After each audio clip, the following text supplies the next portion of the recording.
Hello guys, welcome to the channel. So आज हम continue कर रहे हैं अपनी सॉफ्टवेयर इंजीनियरिंग की प्लेलिस्ट को, जिसमें हमारा आज का टॉपिक है incremental model.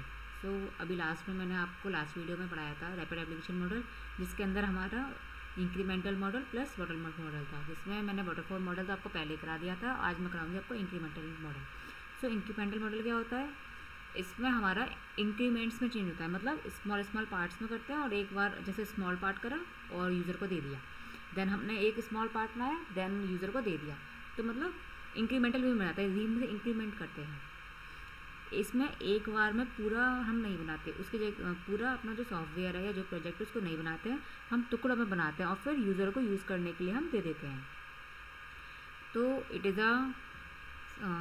Is a development model approach, जहाँ पर हम सिस्टम को डिज़ाइन करते हैं, इम्प्लीमेंट करते हैं या फिर टेस्ट करते हैं इंक्रीमेंटली, मतलब लिटिल एट अ टाइम, मतलब एक एक टाइम पर थोड़ा थोड़ा करके करते हैं। Instead of building the entire system, मतलब पूरे पूरे सिस्टम को ना बनाकर हम उसको छोटे छोटे पार्ट्स में बनाते हैं। System is developed in small parts, या फिर हम कह सकते हैं increments. So the system is developed and delivered in small managerial parts, इसको हम स्मॉल मैनेजेरियल पार्ट्स में बनाते हैं, जिसको हम बोलते हैं इंक्रीमेंट्स। और जो हर इंक्रीमेंट है वो ऐड करता है न्यू फंक्शनैलिटी को टू द एग्जिस्टिंग सिस्टम, जो एग्जिस्टिंग सिस्टम है उसके अंदर हम न्यू फंक्शनैलिटी को ऐड कर देते हैं। Until the complete product is build, जब तक पूरा नहीं बन जाएगा तब तक हम उसमें नहीं करेंगे कुछ भी। The software is not delivered at the ones, एक बार में सॉफ्टवेयर को डिलीवर हम नहीं करते हैं, इसकी जगह क्या करते हैं, डेवलपमेंट को हम डिवाइड कर देते हैं मल्टीपल इंक्रीमेंट्स में, मतलब स्मॉल स्मॉल पार्ट्स में। और हर इंक्रीमेंट को हम, जो हर इंक्रीमेंट है वो हर प्रोसेस से जाता है, मतलब फेजेस से जाता है, उसमें रिक्वायरमेंट्स भी होती है, उसमें डिज़ाइन भी होता है, डेवलप भी होता है, टेस्टिंग भी होता है, इंप्लीमेंटेशन मॉडल भी फेज़ भी होता है, इम्प्लीमेंटेशन फेज़। तो इसमें क्या हो गया, हम इसमें पहले एक छोटा पार्ट नहीं, जैसे कि हमने एक मॉड्यूल बना लिया और यूज़र को दे दिया, भाई यूज़ करके देखो क्या ये सही है, अगर ये सही है तो ठीक है, फिर हम दूसरा बनाएंगे, दूसरे में अगर कोई गड़बड़ आती है तो उसको अगेन बनाएंगे, फिर हम स्मॉल इन सबको एक बार में कंबाइन कर देंगे। तो ये हमारा हो गया इंक्रीमेंटल मॉडल। इसके फेजेस वही है, रिक्वायरमेंट गैदरिंग एनालिसिस, इसमें हम रिक्वायरमेंट्स को गैदर करेंगे, देन एनालाइज करेंगे। और डिज़ाइन, इट मीन्स हमने विजुअलाइज करेंगे अपनी जो रिक्वायरमेंट्स हैं। देन इम्प्लीमेंटेशन मीन्स हो गया कि हमारी जो कोडिंग है उसको हम करेंगे इसमें, मतलब रियल में इम्प्लीमेंट करेंगे, देन टेस्ट करेंगे, उसमें एरर्स वगैरह को निकालेंगे, देन हम क्या करेंगे, डिप्लॉयमेंट, हम उसको डिप्लॉय कर देंगे और डिलीवर कर देंगे, डिलीवरी भी कर देंगे। इसमें एक अकेला ऐसा है जिसमें हम डिलीवरी भी हैंड टू हैंड कर देते हैं। अब इसके फेजेस में आ जाते हैं, जो इसका डायग्राम है वो ये है मेन डायग्राम, जिसमें हम पहले रिक्वायरमेंट्स को लेते हैं, देन हम पहला बिल्ड, मतलब एक पार्ट बनाएंगे, हमने पार्ट्स में डिवाइड कर दिया, बिल्ड 1 बिल्ड 2, इसमें हम मॉड्यूल्स नहीं बोलते, इसमें हम पार्ट्स नहीं बोलते, इसमें हम बिल्ड बोलते हैं, build 1 build 2 and so on build and. इसमें क्या करेंगे, हम रिक्वायरमेंट्स हमने ले ली, रिक्वायरमेंट्स एक बार ली जाती हैं केवल, रिक्वायरमेंट्स बार बार चेंज नहीं होती, इसमें हम अगर उसको पसंद नहीं आया तो उसमें हम चेंज कर देंगे, लेकिन रिक्वायरमेंट्स चेंज नहीं होंगी। तो इसमें डिज़ाइन एंड डेवलपमेंट करेंगे, मतलब इसमें हम विजुलाइज करेंगे और इसको हम कोडिंग करेंगे, देन टेस्टिंग, देन इम्प्लीमेंटेशन, फिर हम यूज़र को दे देंगे, यूज़र बोलेगा कि इसमें गड़बड़ है तो हम चेंज कर सकते हैं, बट हम रिक्वायरमेंट्स को चेंज नहीं करेंगे।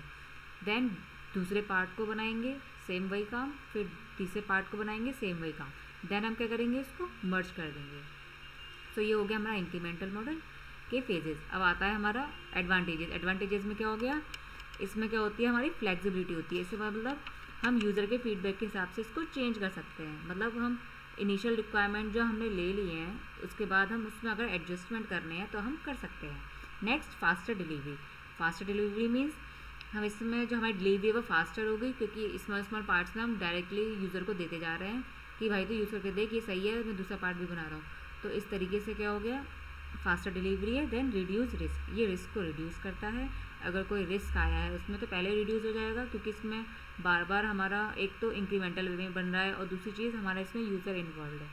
तीसरा, कस्टमर फीडबैक, जो क्लाइंट है या फिर यूज़र है वो प्रोवाइड कर रहा है हमें फीडबैक हर इंक्रीमेंट पे या फिर हर पार्ट पे, जिसकी वजह से क्या हो गया, हमारा सॉफ्टवेयर मीट कर रहा है उनकी नीड्स को। नेक्स्ट आ गया ईजियर टू मैनेज, इसको हम इजीली मैनेज कर सकते हैं, क्योंकि इसमें हम स्मॉल स्मॉल पार्ट्स में बना रहे हैं, जिसकी वजह से अगर एक पार्ट पर खराबी है तो वो सही हो सकती है, लेकिन अगर हमने पूरा बनाया उसमें एरर आई तो हमें एरर फाइंड करने में बहुत टाइम लग जाता है, तो इसलिए इसमें ईजी टू मैनेज है। देन डिसएडवांटेजेस, डिसएडवांटेज क्या हो गया, इनकम्प्लीट सिस्टम अर्ली ऑन, इसका मतलब हम इनकम्प्लीट सिस्टम को ही उसको दे देते हैं, फिर हमें बार बार उसमें नया वर्जन बनाना पड़ेगा, जिसकी वजह से क्या हो गया, इसमें एक डिसएडवांटेज हो गया। नेक्स्ट, हायर मैनेजमेंट एफर्ट, मतलब इसमें हमें मैनेजमेंट बहुत मुश्किल से होगा, क्योंकि इसमें जो हम मल्टीपल इंक्रीमेंट्स हैं फिर उनको ट्रैक पे लाना, फिर ओवरऑल सिस्टम को डिज़ाइन और आर्किटेक्ट करना, तो ये बहुत डिफ़िकल्ट हो गया। Next, integration issue.